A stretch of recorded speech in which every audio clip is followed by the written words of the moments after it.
Hey guys, Volen here.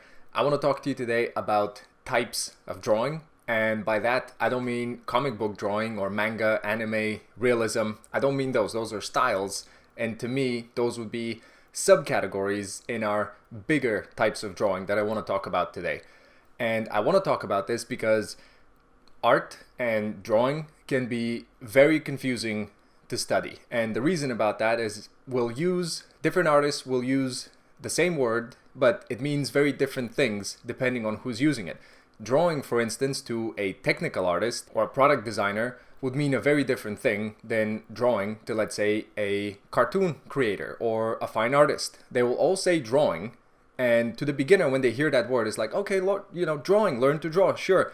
And then they go and they pick up a book on drawing, or they maybe sign up for a school, and they end up doing their particular type of drawing, not realizing that drawing comes in different types, and not every artist can create every other type of art that there is. So a fine artist can't necessarily make cartoons, or a cartoon artist may not necessarily be able to do a realistic painting. A lot of times there is a lot of overlap, but really there are different specific disciplines and different types of thinking that you employ and that you train with drawing to be able to do what it is that you ultimately want to do. So what I want to try and do is give you a little bit of clarity here, give you a bigger picture view, because this is something that I didn't have when I was training, because I'm self-taught and I just had to stumble my way around and try and just clarify these things for myself. And a lot of those took me a very long period of time. So I'm hoping that I can save you some time and save you some heartache later on if you realize that you were in the wrong camp and you needed to actually be training something different, and that the type of drawing that you did isn't getting you to to the work that you want to produce. So today I'm going to talk to you about types of drawing. You can see it on your screen right now. And we're going to talk about, I've basically lumped them in two big categories to make it easy to understand. So I'm also going to show you some master drawings and talk to you about the thinking that is behind them, and how hopefully we can find some sort of unifying theme behind all of this drawing and find something that's useful regardless of what type of drawing that you want to do, principles and thinking that you're going to be able to translate across media and do the type of work that you want to be doing. I'm also going to show you some current illustrators and artists. I'm going to show you their work, and we're going to talk about how it's similar to the master drawings. It's essentially the same type of thinking 500-600 years later. So that's a good period of time to know that this stuff has worked. It's been tested thoroughly. If this is the first video that you're starting with, this is actually part of a series. In the first video that I just recorded, the one previous to this one, you can see why I didn't improve much at drawing for the 5 years that I was doing it for, and why I made massive improvements in the 1 year after. These are the after drawings, after I figured out what I'm supposed to be doing exactly. A year after that, this is how much the drawing improved. And we're ultimately making our way to this thing, which I call understanding drawing, and I want to walk you through and try and create some sort of a path that can at least give you some idea of what to expect next and where you are right now, so that you don't get as stuck and for as long as I did as I was trying to figure these things out for myself. So I hope that these will be helpful. And let's get started. Alright, so as usual, I just want to say that these are just my thoughts. These are not official or approved definitions or anything like that. These are just things that I've been thinking about, and I'm trying to structure for you guys to try and give you something useful. Take these as ideas in Bruce Lee style.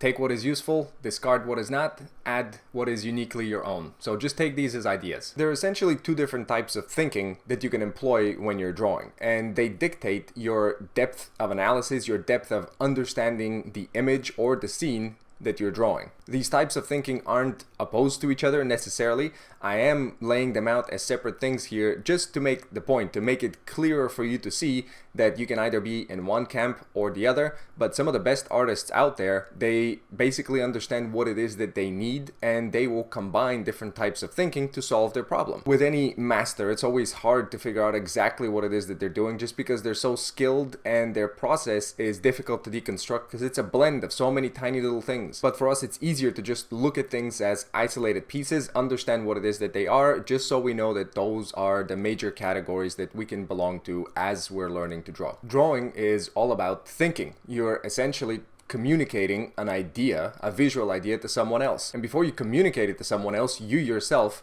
need to understand what it is that you're doing. So really, drawing is all about thinking. You need to think about what it is that you're making. You need to figure out how you're going to create this thing, and then you need to figure out how to communicate this to someone else. So this is why I essentially use drawing and thinking interchangeably, because I want to steer you away from the idea that drawing is just lines or it's just this common perception that we might have. Drawing is thinking, and the more that you can think about what it is that you're doing, the more depth of knowledge that you have, the more fluid your process becomes, and the more that you can change and customize your own drawing, the more that you can develop mastery and style, if that's what you're after. So the first type of thinking or drawing is what I've called here 2D or observational. And I've called it observational because it essentially allows you to draw something from observation. This could be from another image or it could be from life. It doesn't really matter. But it essentially is only concerned with you need to have something in front of you in order to draw it. That's why it's observational. It's two-dimensional because you'll be looking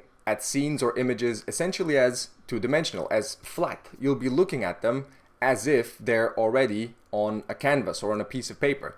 So if you're working from life, you'll be looking at things as if they're flat. If you're working from another image, that kind of simplifies your problem because things already are flat there. You'll be looking at things in terms of X, Y coordinates, width and height. You'll be looking at essentially shape. So you'll be looking at how shapes are positioned together, and you will be essentially copying those shapes, or you'll be translating those shapes over onto your piece. The other type of drawing or thinking is 3D. It's three-dimensional. It's width, height, and now there's also depth. Now, in order to use this type of thinking, and that's why I've put these little padlocks over here, is because to a beginner, these types of thinking are locked at this stage, at the very beginning. I think we're all familiar with, drawing just being this thing that you're looking at something and you're kind of making the same thing on your paper, or you're sketching something out. 3D drawing requires more training and understanding in order to be able to use it. It inherently involves perspective, because perspective is your ability, your understanding and ability then afterwards to understand and navigate 3D space on a two-dimensional surface. So that's kind of an insane skill. It's essentially, it's an illusion, and that's why it's the foundation of art. If you're doing any type of, it doesn't just have to be realistic, but if you're making objects, so they could be cartoons, they could be animation, if you're dealing with space in any way, style doesn't matter at all. It could be manga. That really isn't the major concern here, unless you're just making, grids and squares and triangles and things like that, and you're just doing abstract art. If you're dealing with anything that has any type of volume and is taking up space, perspective is the key skill here. First, it's your understanding of 3D space. Just how does this illusion work? So there's knowledge involved, and then there's also ability. So it becomes a skill at some point that you're training this thing. You're spending so much time in the different possible scenarios. You're exploring so many different scenes, and you're drawing and drawing and drawing all kinds of different viewpoints, and you're getting familiar with how 3D space works. You're moving things around. You're rotating the camera. You're creating objects. All of this gets unlocked by perspective. One of my big mistakes was that I just looked at what perspective was commonly taught with. So I looked at, cubes and things like that and multiplying surfaces, and I just thought, okay, that's what perspective is. So I may as well just do 3D because 3D is way faster and way better at it. And then, of course, my mistake later on was not realizing that theory of perspective would enough practice become so fluid that you're really not thinking about it as much. You're not calculating things so much. You don't need to constantly draw everything out and map it out so technically. But your brain just develops this ability to feel the space. You can move things around more fluidly, and I really needed that in order to be able to do almost anything, even if I'm using 3D and even if I'm using more advanced things like photo bashing and things like that. You still have to be able to understand the space in order to customize it to make it do what you want it to do.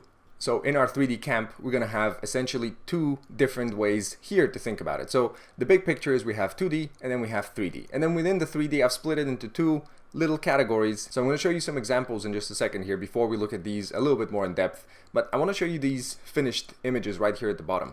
And I wanted to have these in there because to a beginner, you could look at any one of these and say, well, I'm perfectly happy to be able to do any one of these. Why should I, let's say if I can produce this quality of work with the observational method, why should I study this one, or why should I study the other one? Why should I put in extra work, let's say, if I just want to be able to do something like this? And it's difficult to look at a master and look at their work because it's always going to be high quality, very polished, highly refined work. And all these three images, very highly rendered, very precise drawing. So why should you go into which camp? And it really just depends on what it is that you want to be doing. If you're doing observational, then obviously for that, you always need to have the model. This was drawn from the model. This is Richard Schmidt. And like I said, with a master, they'll be able to essentially match their process to what they want to do. So Richard Schmidt absolutely understands perspective and can also do volume and construction drawing and can do all of these different types. But I've just seen the demo for this one, and I know that there was a model and he was using a more observational approach. He was looking at things and measuring out where things are going to go, what the shapes are going to be. So he was looking at it as a painter. And over here we have Steve Huston, and he is a fine artist, but before that he was also an illustrator. So his way of drawing is more constructionist, meaning that he actually had to make changes to the reference, put things together, maybe move something here or there in the scene. You know, he had a way of drawing that suited his needs. And then over here we have Scott Robertson, and his subject matter is very technical. You have all of these vehicles, all of these objects that have very specifically designed, very hard and precise shapes, and they're also symmetrical. So it becomes very important to be able to mirror things over because everything is going to be symmetrical. The type of drawing also needs to reflect the subject matter. So this is very rigid construction. So this type of drawing is, when we look at it a bit close, you're also going to see is just very technical, very rigid. It lends itself very well to what he wants to do. Like we said earlier, not every artist can do everything. So if we asked Richard Schmidt if he could design some sci-fi vehicles, I'm sure something good would come up, but it's just not his thing. It's not how he draws. He normally does landscapes and figures and things like that, more organic type of drawing. And he also does it from life. So this type of hybrid of more leaning more on the observational, less on the construction and 3D part suits his type of painting. Although again, the understanding of that and the use of it, the use of the 3D type of thinking is absolutely there. He isn't just copying, he's making choices. He is creating art, not just copying things. The type of thinking you employ is really gonna influence what you're training and what you're developing long term. So if you are in this camp and you're pretty much using drawing as just shape, but really what you want to be doing is you want to do animation, or you want to create your own characters and do things from imagination, you really need to be more in this camp because you need to understand more of how space works and how scenes are structured in order to be able to change anything, to make anything up. You need to be in this camp. So let's have a look at some examples. Over here on your screen I have what's called an Asaro head, and if we wanted to draw this in an observational way, all we have to do is essentially we just need to look at these shapes. We need to look at how shapes fit together. So if we look at this head has all these corners to make it easier to see hard points basically that you can measure off of. So if we start over here, and then in order for me to get this shape, right, this little diamond shape over here, then I need to see, okay, how do I draw this? So if I draw a vertical from here, okay, cool, it's higher up and then a little bit to the right. Okay, we have this point. Then this point here is straight across. And then if I want to get this one, dropping straight down a little bit to the right.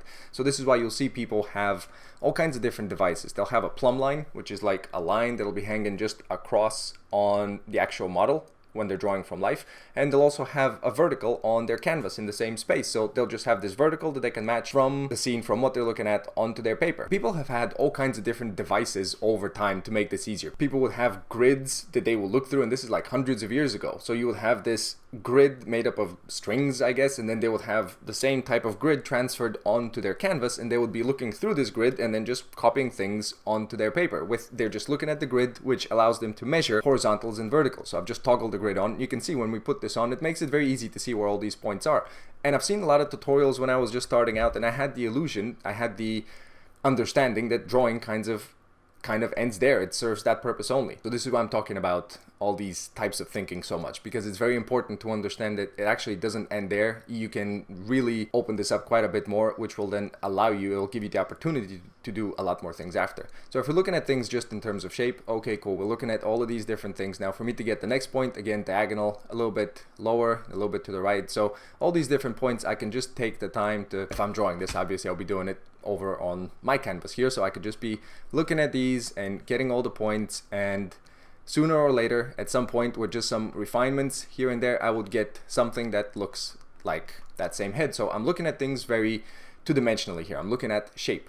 Now the problem with looking at shape only and why it doesn't translate to imagination is look at what happens as soon as anything changes in the scene. So lighting stays the same. You can see that the heads are just slightly rotated to either side, but look at this shape that we were just copying over here, this shape that we were just observationally drawing. This shape is now different over here. This bottom plane no longer is just a straight line, now it's a diagonal, and over here it's a diagonal going the other way.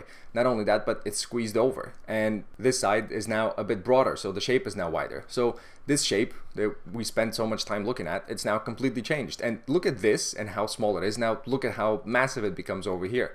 So this drawing that we just did, the understanding that we had of it, just of shape, very quickly stops translating when it comes to 3 dimensions, because we can't carry over this shape, and I can't learn how to draw a head just from drawing these shapes over and over, because as soon as anything changes, I now have to memorize each and every possible single angle that a head could ever be in, and that's just impossible, because as soon as you change the face shape, let's say, all the shapes are going to change. So that's why this type of thinking doesn't translate into learning, and that's why I've called it observational, because you're primarily concerned with observing, and you're observing shape, and it really doesn't go deeper than that. Now, if we were to analyze these heads in a 3D type of way now, so using perspective and also using knowledge of these objects. So if you've spent quite a bit of time studying perspective and quite a bit of time also studying the volumes, not the shapes, but the volumes of a head. So let's say if you have studied some anatomy, or you happen to have a nice friend like this, or you've spent a lot of time rotating 3D models and things like that, but you've spent time understanding the volume of it, not just the shapes. Then you start building essentially a model in your head of what 3-dimensionally something would look like. So these things now have a lot more context when we look at them, why these shapes change and why all this stuff happens. And it's not just the shapes that changed here. So when we rotated the head, you can see that this plane is the lightest over here, and so are all the other planes that are facing upwards, right? So there's a very definite logic over here. There's a logic to where the shadows go, there is a logic to where the highlights go, and as soon as we turn the head around, you can see that the light position stays the same in all of these, so that hasn't changed. It's just the rotation. And as soon as we did that, now this becomes the lighter plane because the light is straight above. So now it's going to be hitting these planes a bit more. Over here, this now becomes the number 1 plane. So there is a logic and there is a understanding that goes with 3D drawing. There was a comment, and I've gotten also quite a few emails about people asking about analyzing and understanding. Well, this is the core of that, is that we're now building a framework. We're now not just having an individual problem each and every time, which is what observational drawing is like, because you treat each and everything as this just unique problem of shapes. Basically, we now can build a bigger context and framework, and with that, you can then problem solve more effectively. When you're looking at a scene 2-dimensionally, you are essentially looking at the effect, not the cause, right? The shapes, all these shapes here are essentially, they're a result of an object and an environment. That's what you need, is you need to have something, and you need to have some light falling on it. So object and environment. The environment gives it the light, and it also gives it the setting, and then we have the actual object that's being lit. Those are the cause. So the volumes and the light are the cause. And when you start looking at things 3-dimensionally, so if we take this head, let's say we can think of it in terms of top view. So we have this head and it's right up against the wall. So if this is a wall in our scene here, and this is the head right in front of it, and then the light is above and probably a little bit to the front. It's also a soft light, so it's, let's say, a bigger light source. So let's say that it's something like this. It's in front of it and it's a bit bigger. Now we can also, let's say we can rotate the head, or at least like a simple model, we can take it, and even though we don't have a profile view over here, let's say we can take something and make a simple sketch of what that would look like. Not only that, but we can also say, okay, we have brow region over here that's coming out, and we have the nose that's coming out. We can start and think, okay, if I have a light coming from top down, we have these planes that are coming in and out. Okay, so this is going to be lit and this is going to be lit, and then these planes that are going to start turning away from the light, this is going to be in shadow. Let's say this is going to cast a shadow over here. So we can start thinking more about things when we understand scenes 3-dimensionally. In this case, it would be that we think of the head as a basic sphere or a kind of oval, and then we start making smaller differentiations to it. So these planes that we looked at here, this is a front plane, so this is coming towards us, and these planes are going to this side, so they're going left and right. We also have, once we have this little plane, we have an underside. There we go. So we have an underside here, then we have the nose is going to be coming out, and it's going to be a matching plane. It's going to be a matching orientation to this plane. So this is thinking more structurally, and it's also understanding why things happen. It's thinking about the cause and not the effect. And even though I would like to, there's just no way for me to squeeze everything in one video. So I'm just giving you a quick overview, and in time we'll make more videos, make this more understandable. Please give me some feedback though. Let me know what makes sense or what you could use some more info on. So just share what it is that you are struggling with, so then we can make things that are more helpful for you. Okay, so one more quick example here before we move on, because I think that this really shows the difference between two-dimensional and three-dimensional thinking. Now, if I just put another grid over top of this, you can see I can pretty much copy it. If I just use the same grid and let's say I can look at the elbow and it's pretty much right at the intersection of a corner. So let's say I'll put the elbow here, then 2 squares up and a little bit over, I have the deltoid. So I can get proportions and things like that pretty easily because I can just copy them over. But look at what I'm missing though when I'm using that grid. Look at just, I mean, the engagement to me is just so much greater when you're doing the three-dimensional drawing, because look at this arm and look at how it's coming out. Look at how this thing is just pushing up against space, right? It's coming straight towards you, and it's even more foreshortened than what I've done here. I've actually angled it a bit, so it becomes so much more interesting because you are now making decisions. If I change this line over, I'm not just making a line, I'm actually creating a whole entire axis over here. Just darken my pen a little bit. So I'm creating a form. When I'm putting this line, I'm creating a form that's going over. This is how I'm thinking. I'm not just thinking of a line, I'm thinking of actually what's the form that's going with this line. So if we look at this figure, we have this arm that's coming all the way out, and then it's bent over here again. So it's going in different directions. So we have one direction is going over here, and then we have the deltoid, right? And it's actually being overlapped. So if we have the triceps here, then the deltoid is being overlapped. It's under the triceps. And then the elbow here, and then we have the forearm, and the forearm is, if we were to put lines over it, so the upper arm is going in one direction and then the forearm is going in another direction. There's you can actually feel the corner here, there's a bend in the arm. So if I'm just copying things, I'm looking at everything just two-dimensionally. I'm not understanding space. Or look at the feet. Just look at how, you know, these feet are not aligned. This is a very three-dimensional pose. So the feet are going like this, and then we have a torso that's bending. So if we have just the beginning of a torso here, and then look at the curve. So it's going out and then it's going in. It's such a three-dimensional, and then it's leaning in this direction, but it's forward here. So there's just so many alignments. There's so many cool things that are happening that are in space. You can't really feel those when you're just doing two-dimensional drawing. So if we're looking at things two-dimensionally, let's say if we just take this leg, then again, I can look at my points here and make my alignments, and soon enough, with some refinements, I'll probably get a shape that's pretty close. But what if we turn the reference off though? So what if we toggle this off and I've just studied the shape? So let's say I've remembered it. So let's say I can still kind of get a leg that's in that similar position. So let's say we do that.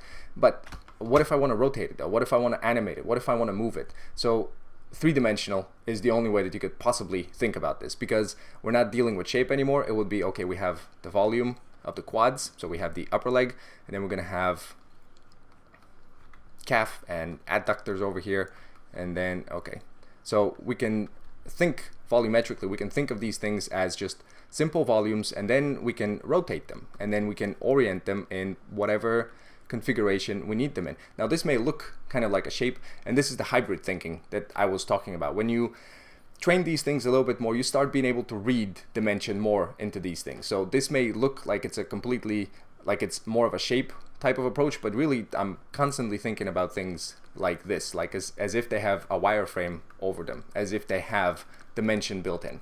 Okay, so let's go through these now. Hopefully they're already clear, but let's just quickly look through them one more time, and I'll also tell you about what my preferred way of learning these would have been. So we're going to start with the 2D or observational. Like we said many times already, it's just concerned with shape. So you don't really get form when you're doing this.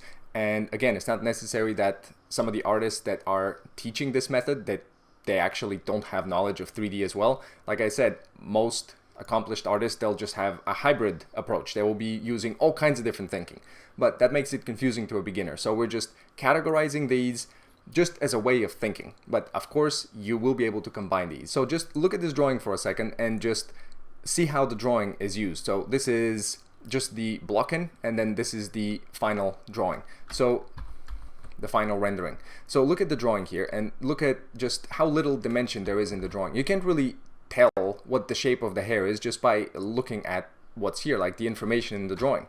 if we block out the finished piece over here, then you really have no idea what the hair is like. You don't know if it's going like this, or it could just be like, is it just a flat shape? Or if you're looking at the forehead, if you don't know the forehead, let's say you can't tell that it's actually geometry going backwards and forwards, it could just be flat if you wanted to, or it could just be like, you can't really tell what's happening. So also, if you look at any of these areas here, these are completely flat.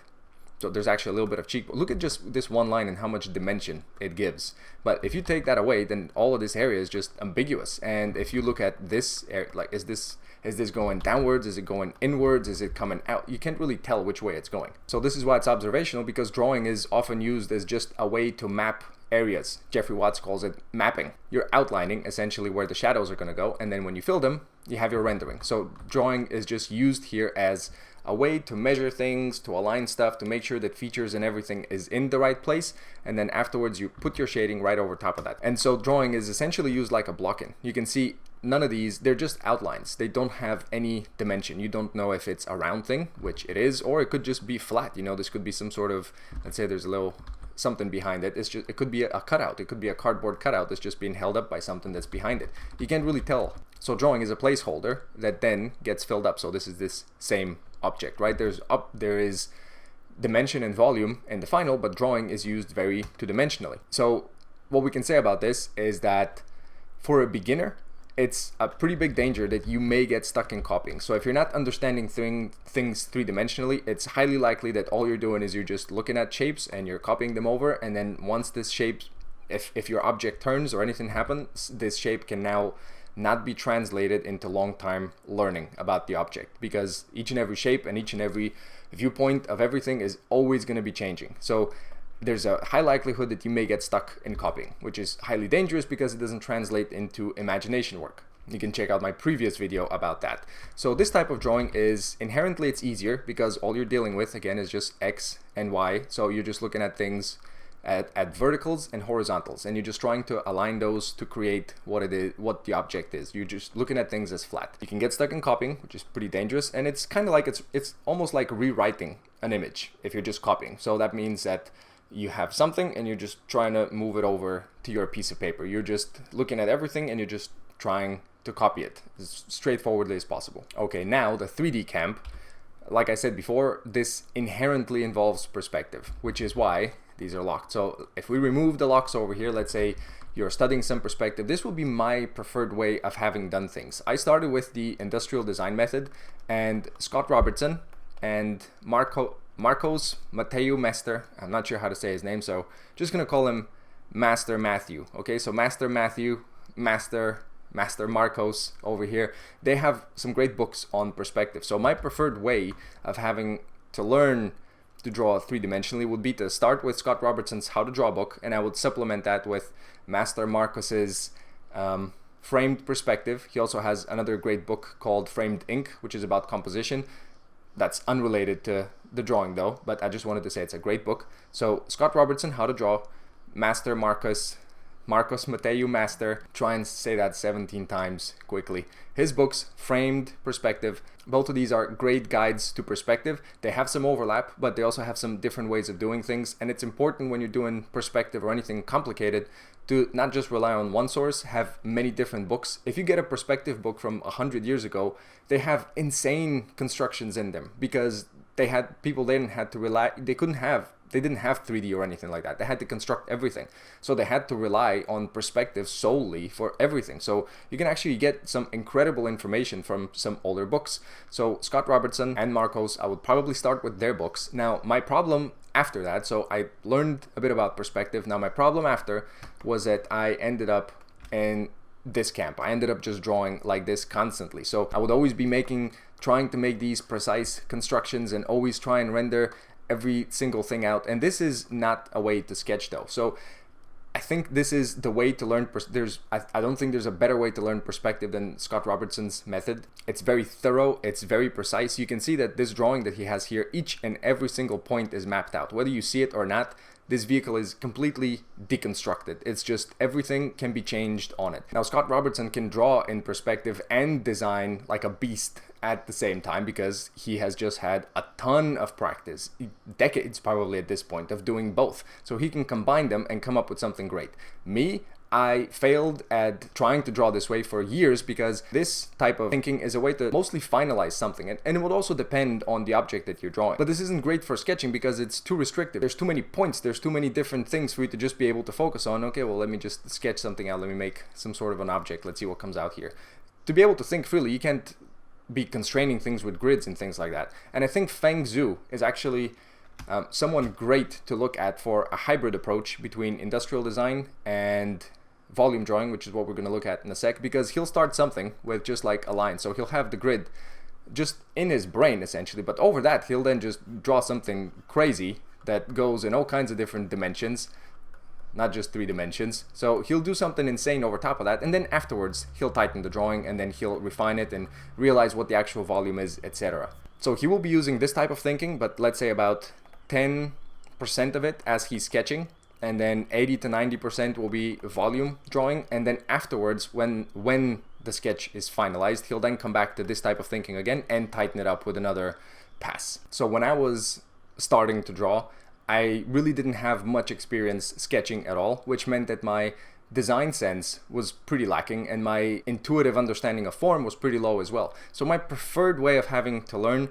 would have been to do 10 to 20% of the industrial design way. So if I were to just read and apply Scott Robertson's book and also supplement it with Marcos's book, if I were to take those, understand basically how perspective works, and then stop doing this type of thinking of multiplying things and making cubes, if I were to not do that, but instead jump over to this camp and just really try and get a more organic feel for perspective. So if you look at this hand here, this would have been impossible in the industrial design type of using of perspective, this very precise mapping out of vanishing points, because it would have been crazy, you know, each and every thing. So I would have to have a vanishing point and an axis for the thumb over here, and then another one for the hand, and I would have to just keep these. It would have so many points, it would be insane to do. But just look at this type of drawing and look at what it actually consists of. It's essentially all perspective, it's all form. It's so different to this type of thinking where everything is flat. And again, if you remember when we covered this up, you can't really tell what the drawing is telling you. You can't really tell what the form is.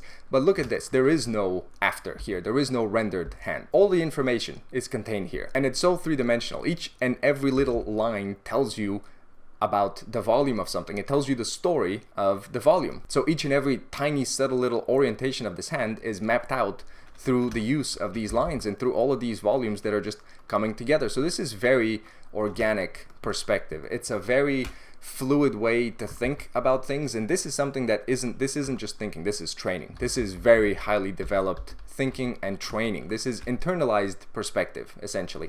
And it would be cool if you also understood the industrial design method, so then if you're stuck, let's say, okay, well, I'm not too sure how to foreshorten this, then you could use that type of thinking to think about where points would end up when you're drawing through the form. There really wouldn't be enough time to go into this, unfortunately, but I just want you to really understand the difference between the volume and the industrial design way. This, again, is a very precise, very technical way of doing things. You're deconstructing, you're doing sections, every single point is known, and inherently, because of that, you end up with loads of points. You have things all over the place that you need to keep track of, which then makes sketching quite difficult.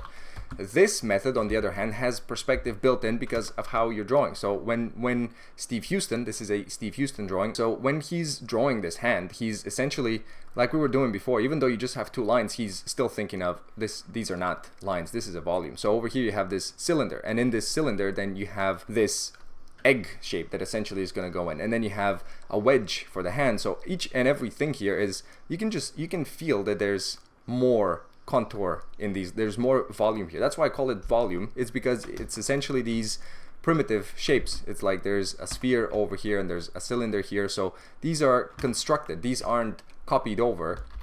When Glenn Vilppu and Steve Huston, when they're drawing, they're essentially reconstructing what it is that they see. That's why we call it the construction method.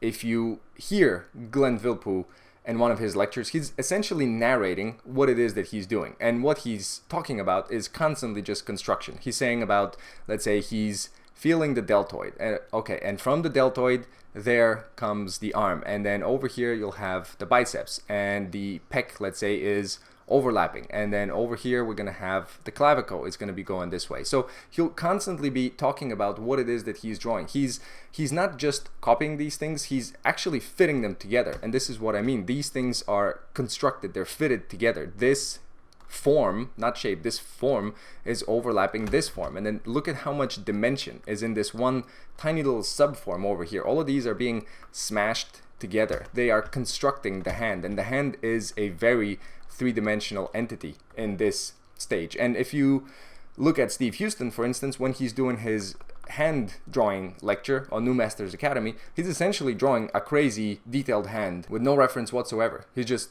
telling you what it is that he's drawing. He is constructing it, and because he understands the construction and because he understands the volumes, he can draw it without necessarily having to look at it. Okay, so we're gonna quickly look at some examples now. Let me know if you made it to this section. This is only for my hardcore people here. The reason we're doing this is because I normally find that I need to hear the same thing about 53 different times before it finally sinks in, and I need to hear it said slightly differently. So I'd rather leave you with a little bit too much than not enough. So this is why we're just gonna have a look at some quick examples. So we have a small 2D section over here, and then pretty much everything else is 3D drawing, because I think that's a little bit harder to understand. And these drawings are master drawings primarily. Now the 2D drawing and the 3D drawing both are done with line, and I know I've even said earlier that it's not just line that we're talking about here, it's about thinking. And the major distinction is what it is that you're thinking about as you're drawing. In the 2D case, essentially what you're trying to do is you're trying to get the contours of something. You're trying to measure out shapes correctly and how they're going to fit with each other. That's why the use of these straight lines. These are essentially used because straight lines are easier to measure than curves, and you can see these are just trying to get the outside shape. They're trying to get the outlines, the contour of something. You can see these diagonals here. They're essentially to compare how one shape is related to another shape so you can get a correct block in, but this is it. There is no volume here. There is nothing but just the placeholder of line. So here we have a page of Steve Huston's book called Figure Drawing, Making Every Mark Count.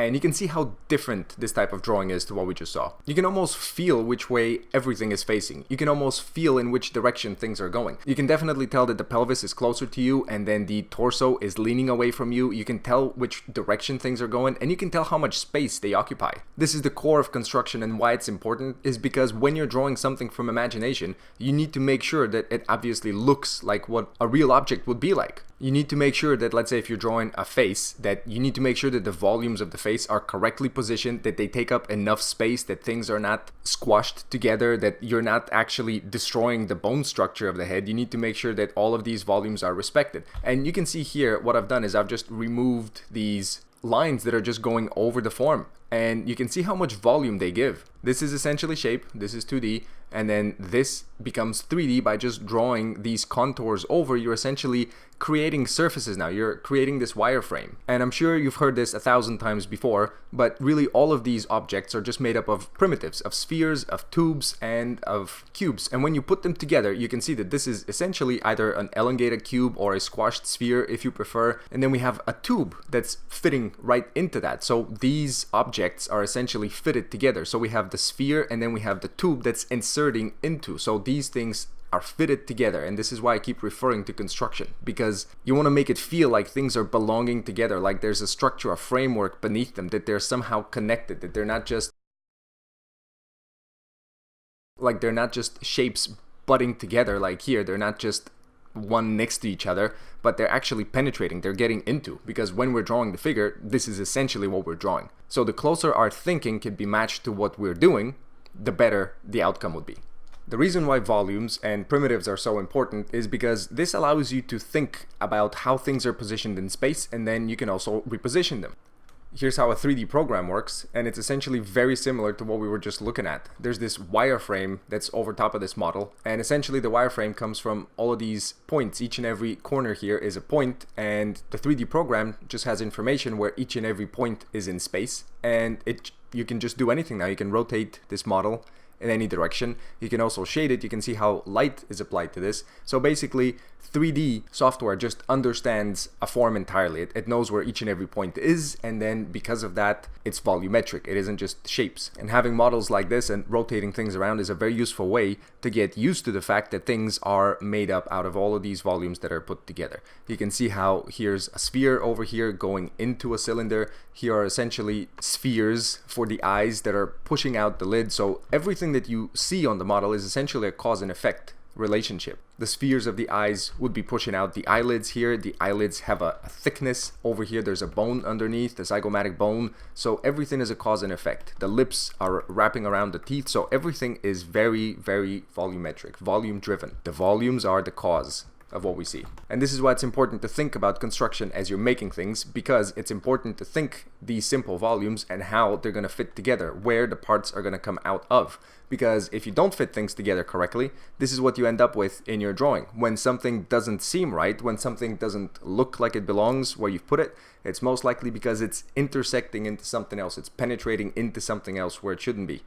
So this is why thinking of construction and volume is so important, because it essentially allows you to think about how much space something is taking. So we look at this rib cage here, how much space is it taking, and where is the deltoid going to come out of, where is the center line of it. So we don't make the arm come out from the center of the rib cage, let's say. We have a better idea because we're thinking in simple terms, and then we're trying to reconstruct everything. When Steve Huston is drawing, when Glenn Vilppu is drawing, they are narrating what it is that they're doing, and they're essentially talking about anatomy all the time because they're putting each and every part together. They're thinking first volumetrically to establish the figure, then after that they start putting in more of the anatomy, more of the secondary form. But each and everything that they do, they narrate the order that they put things in, they narrate the structure. They're putting pieces together. And Dave Finch, who we're going to have a look at a little bit later on, he talks about the same type of thinking where, let's say you have the rib cage over here, and then here is this, basically the socket where the arm is going to go into. So from here, there comes the tube of the arm. And if we just continue this, let's say to just get a little bit more of the rib cage. So here's the rib cage with some volume, and then here's the opening, and here's how the arm connects to it. Then over here we can have another tube, and then we're going to put the sphere for the pelvis, and then from here we're going to have another leg. So essentially we're kind of dealing in mannequins that you're just connecting together. This type of construction thinking also translates into shading afterwards, into rendering, into lighting, and into painting very well, because when you're thinking about construction, you're really thinking about where each and every surface of a model is. This is something that I saw from Steve Huston, and it just blew me away how incredibly fast he was and how incredibly beautiful his renderings came out. And he was so efficient. He would do the figure drawing, and as he's doing the figure drawing, he's essentially also thinking about where the light would go afterwards, and he would just put these things so quickly, and he has such a method of rendering that he's developed that it's incredibly quick. He would essentially just do the core shadow, he would thicken it, and then with his finger he would just smudge that. He would get reflected light, core shadow, all in one very quick motion. Just a master at work. When I watched his courses first, I knew that this is what I need to do, and I spent a year with him and with Glenn Vilppu with their teaching on New Masters Academy. So you can see more of the volume thinking here, and I'm showing you mostly the sketches because this is where it's easier to see this type of thinking. If I showed you this drawing, it would be harder to actually see how this type of thinking is there. But if you look at some of these lines, for instance, if you look at this is really describing the forehead. So it's going, there's a plane that's going this way, and then here is a plane that's at an angle to it. So you can almost feel the corner here because of this one line, because this is what it serves. It serves the purpose of describing the form. Here's another one, and this is really describing the brow ridge. You can actually feel how much volume there is through this one line. So moving on, this is from Leonardo da Vinci, 1500s, and you can see what he was doing is essentially almost like a Loomis method, where you can see the head is a sphere, so it's represented by the basic form of a sphere, and you have these crosshairs that are essentially positioning the features for you. And then here's this cylinder that's going under, and then this is fitting into the rib cage. So there would be no point if this was copying, if he was just looking at things two-dimensionally, there's no point in filling a page with that. It really won't do anything for you. But you can see all of these different, slightly varying poses.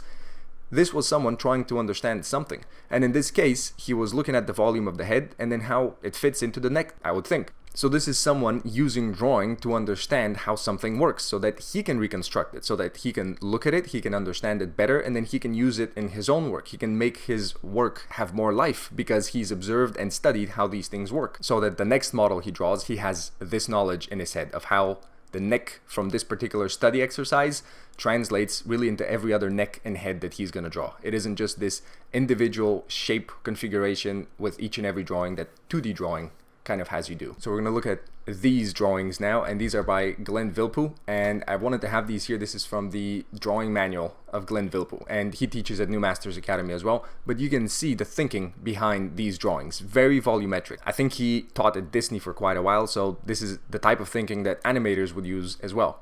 You can see how simple everything is, but also just how much information it gives you, which would be absent from the 2D drawing. And you can see, you can just feel the sphere over here, and again and again and again, these simple volumes that are the underlying skeleton of everything over top of it.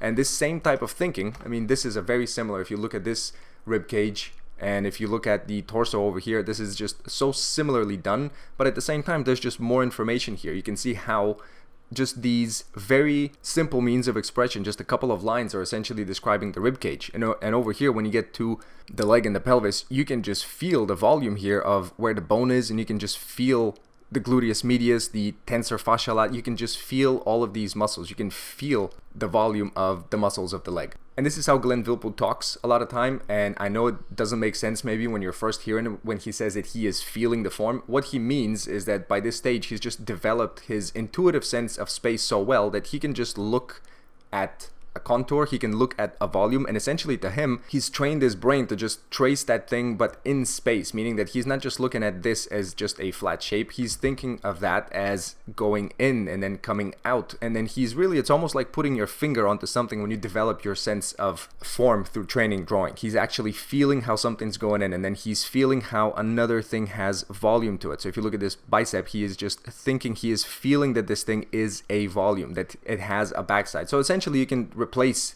the word feeling with thinking. I'm thinking of the volume. I'm thinking of how this is fitting with the next thing. But I think when you say feel, it just indicates the fact that he is just so far advanced with all of these things that it really has just become an intuitive feel for space. That's what he means by that. So now we're going to look at these three. These are by Stephen Assail, and Stephen Assail is an amazing painter. I started looking at his work before I even started doing art. Now Stephen Assail works from life, and maybe that might make you think that he would work in a representational 2D type of way. But like we said before, that's not necessary. And when you look at the painting, that will be difficult to figure out. But when you look at the drawings, you can actually feel how much volume there is.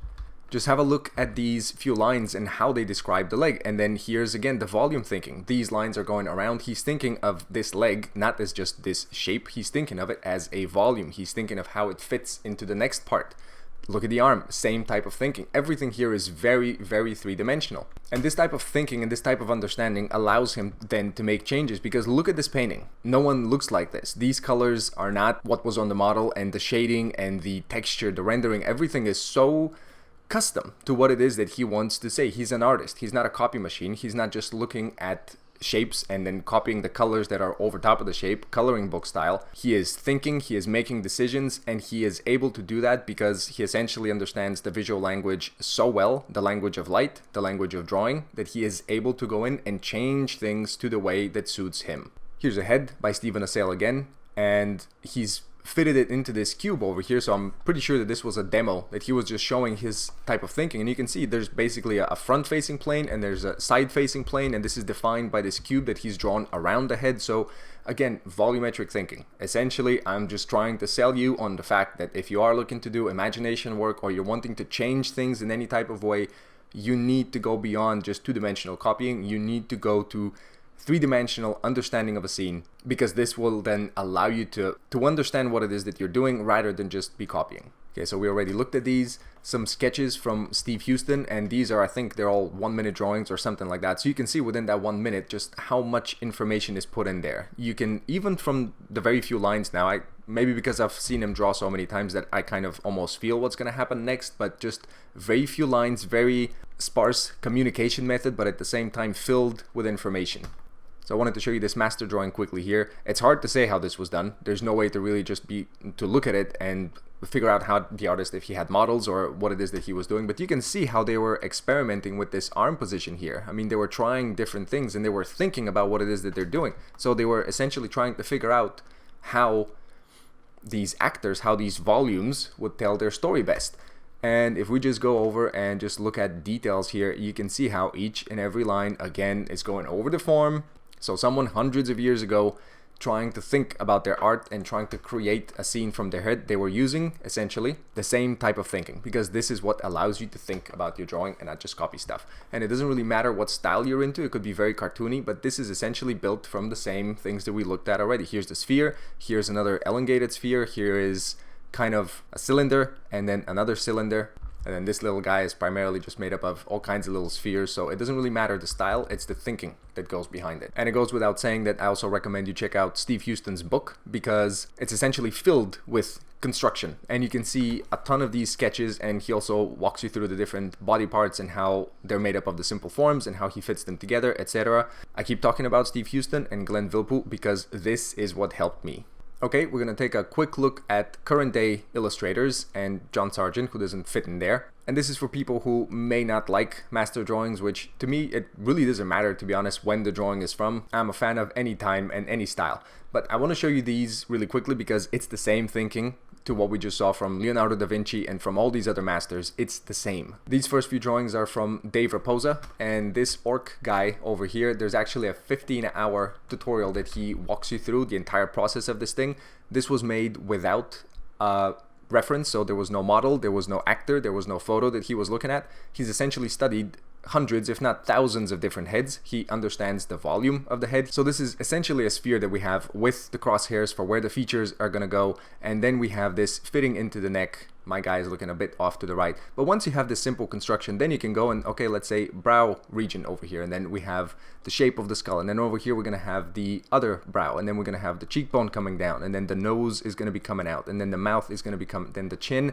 And then we're going to fit this into the neck. And then we're going to have trapezius coming out, etc., etc. When you learn these things, when you learn the simple volumes, and then when you learn the anatomy over top of those, this is why we study anatomy. You learn the volumes, and then you study the smaller volumes, the minor volumes that are going to go over top of that, which is the anatomy. This is what allows you to make things out of your head. So there's this 15-hour tutorial, and essentially in there he gives you a breakdown of what he's thinking of when he's painting and when he's drawing as well. And essentially it's the orientation of planes and volumes yet again. You can actually check out on his channel, Dave Raposa, on YouTube, you can check out, there's a demo of, I think, this wolf guy, and he's essentially talking about how he's thinking of, when he's doing his brushstrokes, he's thinking of, let's say, if we have this as a section of the head, let's say this is kind of the mouth area, he's just thinking of, okay, this is going in this direction, and this is going in this direction, this is going in this direction, this is going towards me, this is now in this direction, this direction, this direction. And then his brushstrokes follow the form. So it's always form thinking, it's volume thinking. This is what opens the door to any type of imagination work.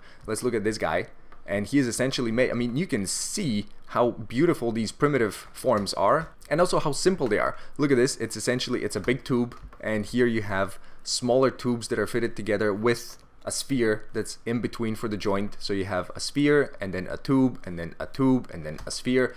Beautiful draw. It doesn't take any more than that. I spent years looking for the complex way to make something amazing. No, it's not complex. It's just very simple, beautifully simple thinking over and over and over. Precisely executed, perfectly executed. This is what this is that you're looking at here.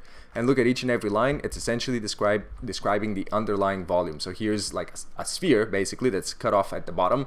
And each and every line is describing the sphere. And here we have the cylinder of the nose. And this is described by all of these small little lines. And over here, we can't really see it, but this would be the other nostril. And this is the perspective thinking. This is the Scott Robertson method. This is just learning through practice to feel where the form would be. Here we saw that with the 3D model. Here's the eye pushing out. You can see that this bag over here, this is being pushed out by the sphere of the eye. So this whole entire beautiful drawing is essentially a sphere for the head, kind of a sphere. And then we have another cylinder that's kind of wrapping around it. So you have a cylinder going around the sphere, and then this cylinder is subdivided into these, let's say these are little half spheres that are going to be over here. And then we have these tiny little spheres that are in between. And then we have a planar shape, a planar form, I should say. There's a planar form here for the hand. And then from this planar form, tubes are coming out, going into spheres again.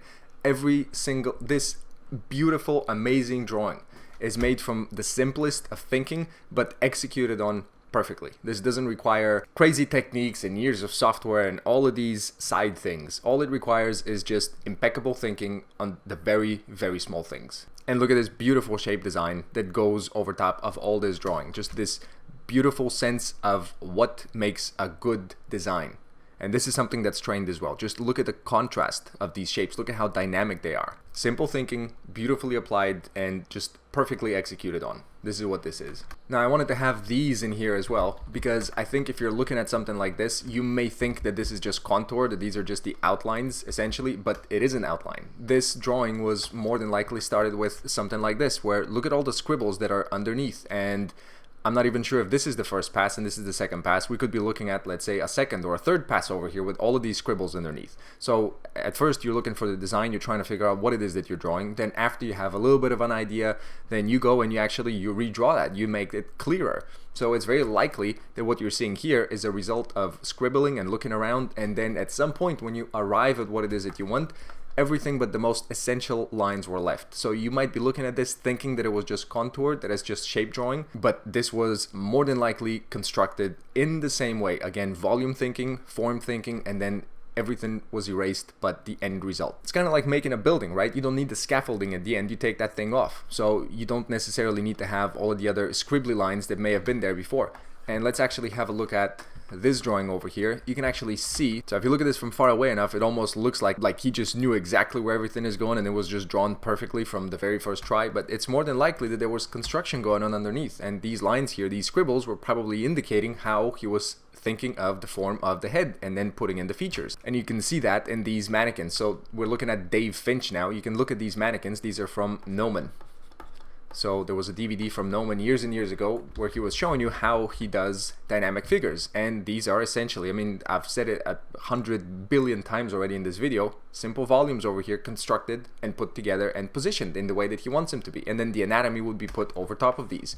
So this is probably how something like this was done. The simple volume of the arm, and then the figure, everything else, and then the secondary volumes of the anatomy built over top of those. And I'm not sure if this qualifies as manga or not, but I think it's getting pretty close. So if that's the style that you're after, that's absolutely fine. I'm talking to you about the thinking here. I have absolutely nothing against any style. And in fact, let's have a look at, people ask me about animation. I don't really know much about it, but this is a great resource, Richard Williams Animator Survival Kit, and it's very much the same type of thinking where you're acting something out over here, and the only way to act it out, there's nothing to copy here. This is just beautiful understanding of volume yet again, how to move the mannequin, how to make someone act out what it is that you want to do. Well, there's obviously a lot more that goes into it. You have to study acting, you have to study how things are done, you have to study exaggeration, etc., how to make something interesting. But really the core of the thinking is, again, these very primitive, simple forms that are going to be doing all the work for you. And here's a page of life drawings from Richard Williams' book, and you can see that life drawing is very much required for something like this, because I think why that is because the figure is a pretty complex object. It moves very three-dimensionally. Things are going in, things are going out, there's foreshortening happening, there's all of these moving parts. So figure drawing is a great way to get, obviously, more familiar with the figure, but it's also a great way to just train drawing, period. When I did my year with New Masters Academy, I essentially spent a year doing figure drawing all the time. But this then helped me be able to draw really anything else. It doesn't really matter afterwards if you're drawing animals, if you're drawing cars, whatever it is. It really is, one more time, I'm going to say it one more time, three-dimensional thinking, form, and volume. Alright, man, this was a long video to make and record. This one was a tough one to do. If you made it to here, leave me a comment. I want to know who the hardcore people are out there. Thank you guys very much for watching. So, like I always say, these videos are for you, so please give me some feedback. Let me know what you understood. Let me know which parts you don't yet get, so we can make some more videos for you. The point of these is to be helpful to you, so let me know what you don't understand. And one thing that I found really helpful is there was a comment with like 100 upvotes, so that makes it very clear for me what you guys agree on and what's most helpful. So if you see something that someone's commented that you would find helpful, please just give it an upvote, and that will make it easier for me to find what's most helpful to you. If you found this video helpful, please share it, please give it a like, please give me a comment, share it with anyone or any place that you think might benefit from it. You've heard me talk a lot about Vilppu and Steve Huston. That's because they've been massively helpful for me, and I still use their teaching almost daily, and if not, I definitely use the reference images every day from the New Masters Academy website. That's where they teach. So New Masters Academy have an offer for you guys, and if you take this offer, you are also supporting the channel. So 15% off your entire subscription period, not just a month, but each and every month or year, you will get 15% off. Code is VOLENCK, VOLENCK. Type it at checkout and you will get your discount. This is what helped me learn to draw with Vilppu and Steve Huston specifically. I haven't been through every single course, so I can't comment on a lot of things, but this is what helped me. Homework for this video is, I would just like you, if you're just starting out and you're unclear, I would like you to just put the drawing stuff away. Watch this video again if you have to, maybe watch it again in context when we do the understanding drawing, and maybe my first video, and just really think about what it is that you are ultimately trying to go for, and think about which camp you're in right now. So like I said before, none of these types of drawing are exclusive. They very much work together, but it's up to you to actually figure out how to combine them. There's no one that can come and just point exactly at what you need to do. Drawing is essentially learning. It's changing your skill set, changing behavior. You're making behavior more effective. So you really need to spend time thinking about what it is that you're doing, trying to organize your process as much as possible to get you to where you want to go, but it absolutely relies on you. There's no one that can do this type of work for you. This is the hardest type of work, is thinking and strategizing. It's easy to go out there and just grind 100 studies. It's very hard to actually do one study over and over and over until you get it correctly and problem solve and understand what it is that you're getting wrong. So I would like you to think about what is your long-term goal, long-term plan, and I would like you to try and think how you can combine this hopefully new info that we got from this video, and how can you make your training more suited to where you want to get to. If you feel it, drop a comment and share your homework with others. Anything that you put out there that you are not sure about helps someone else. We all pretty much have a very similar experience. All right, guys, if you made it to the end, thank you so much. Thank you for the support. Thank you for the amazing comments that you guys leave me. I'm really helpful, and I am trying, even though it's pretty hard, to make these better. But thank you very much for everything. I will see you soon.